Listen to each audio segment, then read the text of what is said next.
መጣችልኝ አደይ ናፍቀሽኝ ነበር። እኔም በጣም ናፍቀሽኛል እናቴ። ደህና ነሽ? እንደምወድሽ ታውቂያለሽ። ከቆየሁብሽ እንዳትጨነቂ። ለስራ የሆነ ቦታ ሂጄ ነው። በረከት እንኳኳ እኔ መሆኔን ሳታውቂ ለማንም እንዳትከፍቺ አደራ። እወድሻለሁ። ራስሽን ጠብቂ።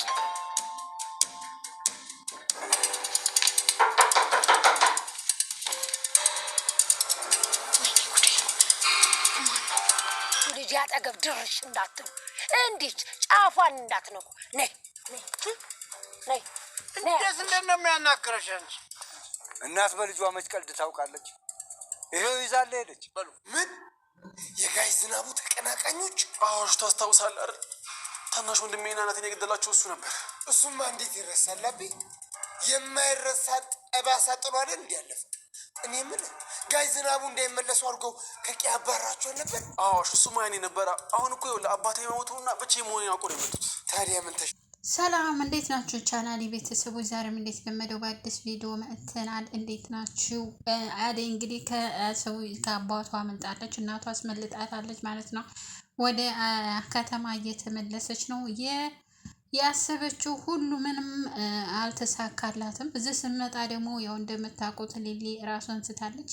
እኔ ራሷን የሳተች አይመስለኝም። ማለት የሆነ የተጭበረበረ ነገር አለ። የሆነ ኪኒኒ ሰጥታታለች ቤዛ ግን ብዙም እየረሳች አይመስለኝም። እያንዳንዱን ነገር ማለቴ ዶክተሩን ተወደው ይመስለኛል።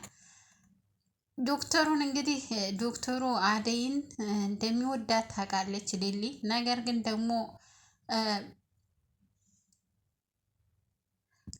ግን ሩታ ደግሞ ዶክተሩን ትወደዋለች እና ይሄ ዶክተሩ እንዴት ነው? በጣም ዝምተኛ ነው፣ በጣም ቆንጆ ነው፣ በጣም እንደዚህ ነው፣ በጣም የሆነ ነገር እያለች ነበር ማለት ነው።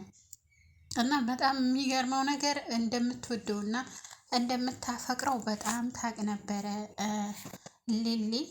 ግን እሷ ለራሷ ለማድረግ ፈልጋለች መሰለኝ። እንደ ብደት አድርጎኛል ብላል። ኤላ እያለች እንግዲህ ዶክተሩ ላይ እየተጠመጠመች ነው። ባቡሬ ደግሞ በጣም እየቀና ነው። ለምንድን ነው እንደዚህ ሆነችው? ምን ሰጥታት ነው? ምን አርግሃት ነው? ለምንድን ነው እያለ ነው እንግዲህ። ሁሉም የየራሳቸውን ሀሳብ እየገለጹ ነው። የሚገርመው እንግዲህ ሁሉንም ረስቻለሁ ብላ አንቺ ማንሽ እንጂ እናቴ ጓደኛ ነሽ? አባቴስ? ቤታችንስ? ክፍሌስ እንዴት ነበረ? ትምህርቴን የት ጋ ነበር ያቋረኩት? ትምህርት ቤት እሄዳለሁ፣ ማነው የሚወስደኝ? ማነው እያለች በቃ የሆነ እያወራች ነበር ማለት ነው። እንግዲህ የአደይ አባትና የአደይ እናት በጫካ ውስጥ ተገናኝተው በጣም በጭቅጭቅ ላይ ናቸው። እንዴት ልጄን አንተ ለማትፈልገው ሰው እንዴት ትድራት አለ? ሶስት ሴት አግብቶ የፈታ ሰው አራተኛ እንዴት ልጄ ትሆናለች?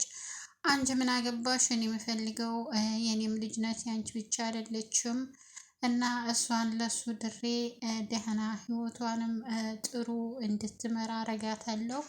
በዛም ላይ ደግሞ ለእኛም ትተርፋለች እንጂ ምን ችግር አለው? ቢፈታትም ንብረቷን ተካፍላ እንደ የሴት ወይዘሮ ሆና ትኖራለች እያላት ነበረ። በፍጹም እንደዛ አታደርግም። እናንተ ምን ታደርጉ ነበር? ማለት ንብረት ያለውን ሰው አግብታችሁ ንብረቱን ተካፍላችሁ ሊወልዳችሁ ለብቻችሁ ከምትኖሩና ድሃ የሆነውን ወንድ አግብታችሁ ልጃችሁን ይዛችሁ ከባላችሁ ጋር ብትኖሩ ማንኛውን ትመርጣላችሁ ነው የምለው እኔ የምመርጠው ድሃ ሆኖ ያገባሁትን ባል አብሬው ኖረውን ባል ነው የምመርጠው። የፈለገው ገንዘብ ቢኖረው የሱን ገንዘብ ተካፍዬ መጥቼ ያልሰራሁትን ያላካበትኩትን ገንዘብ አታንጣ ብዬ እየገዳ አስመጥቼ ከልጄ ጋር ለብቼ ከምኖር ልጄንም ከማሰቃይ ልጅ የሚያርገው ከእናት ከአባቱ ጋር ነው። ያለ እናት ያለ አባት ቢያድግ የሆነ የተሳሳተ መንገድ ይከተላል ልጁ። ስለዚህ አሁን አባትየው የሚለው ገንዘብ ነው። ገንዘብ ካለው ምንም ችግር የለም፣ ያስተዳድርሻል። አንቺ ተካፍለሽ ንብረቱን ቁጭ ብለሽ መብላት መጠጣት ነው፣ ልጅሽን እያስተማርሽ ነው የሚለው ሰውየው። እሷ ግን የማልወደውና የማላፈቅረውን ሰው ከሱ ወልጄ የእሱን ንብረት ተካፍዬ መጥቼ ስራ ማላጣ አልቀመጥም፣ የፈቀድኩትን የወደደኝን የወደድኩትን አገባለሁ እንጂ አንተ ሁልጊዜ ለገንዘብ እንደዚህ እንደሞትህ ለምንድን ነው እኔን አታለህ የአመጣኸኝ?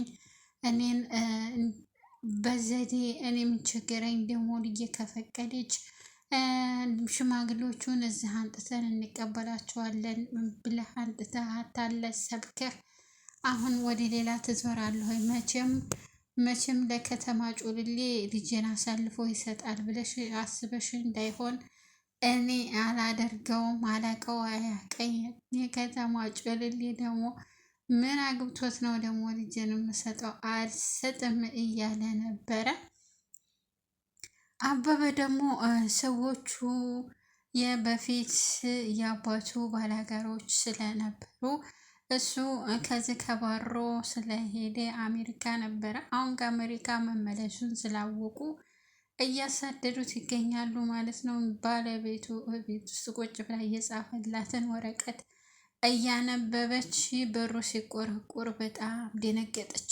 ከሚባለው በላይ በቃ ስቅን ያለችው ትንፋሿ ሁሉ ቆረጥ ቆረጥ እያለ ነበረ። በጣም የሚገርም ነው። የትናንቱ ደግሞ ሁሉም በየፊቱ ማለት ነው። እንግዲህ ቤዛ እየበጠበጠቻቸው ነው። ያው ቤዛ ታውቃላችሁ በክፋት ነው አክተሩ ያመጣት ወደ ድራማው እና በቃ መድኃኒት የእሷን ቤት እንድትወስድ የሊሊን ማለት ነው የኤላን ቤት በስሟ አዛውራ እንድትሸጠው ወይንም ደግሞ እንድትቀመጥበት የሊሊን ንብረት ደግሞ እንድትሸጥ በቃ ያንን ነው የምፈልገው። እያንዳንዱን ነገር እንግዲህ እንትኑን ይዞባት ሄዷል።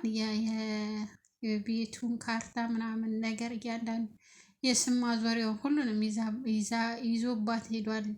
የቤዛ ወንድም እንግዲህ ምን እንደሚያደርጉት አናቅም። ምናልባት እሷ ምንም ስለማታስታውስ ትፈርምልናለች የሚል ነው እንግዲህ ሀሳባቸው። በዚች ላይ ፈረም ማርጊያት የሆነች አታለው እንዳየኋት ከሆነ ትታልላለች ሊሊ ማለት ነው። እዚህ ጋር ፈርሚ ካለቻት ትፈርማለች ማለት ነው። ከፈረመ ደግሞ ዋጋው አለቀለት ማለት ነው። ዋናው ነገር የእሷ ፊርማ መኖሩ ነው የሊሊ ማለት ነው። እያንዳንዱን ንብረት ፈርማ ከሰጠች ሰጠች ነው በቃ። እንግዲህ አደይ በጣም የአደይ ነገር በጣም የሚያሳዝን ነው። እናቷ አስመልጣታለች። ለማንኛውም ሂዱና ያዙ የትም እንዳከድ እንዳታመልጥ እያለ ነበር። 3 ሽማግሌ መቼም አደይን ይዘው ካሰሯት ምንም አይባልም። ጎበዞች ነው የሚባሉት፣ ሌላ ምንም አይባልም። እና እንግዲህ ሊሊ ሲያቅፋት ዶክተሩ አይዞሽ እንግዲህ ተረጋጊ ብሎ